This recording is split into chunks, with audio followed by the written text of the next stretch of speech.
Our first tier of leadership is going to be something called a senior team member. A senior team member is a next tier up from a team member. And in the senior team member role, you're going to do a couple things. You're first and foremost, you're going to embody the values.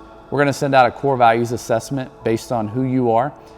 Your peers are going to take this assessment on you. So those that you work with the closest. So if you're a morning team member, those leaders that work more in the mornings are going to take that assessment on you. We're also going to have you take that assessment as well.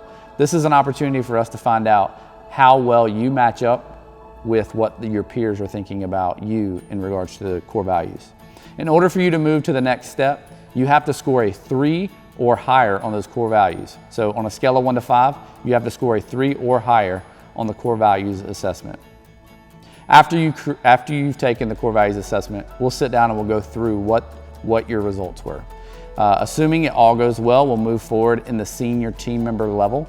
And essentially all this is a glorified team member, someone who's interested in pursuing further leadership. And before you complete the senior team member level, we're gonna ask that you accomplish something called a captain project. During this time, we're gonna give you something a system that we've yet to implement. So it could be, for example, we're having issues with our opening checklist. So a senior team member will take our opening checklist, reevaluate it, implement something new, and execute that plan. This gives us an opportunity to say, you own something, you're able to see a project through, and you're able to implement it to the team with the rest of the team involved. Assuming that project goes well and you've accomplished that project, we'll move on to the captain level. It is perfectly fine to stay at the senior team member level, but we always want people to grow and develop.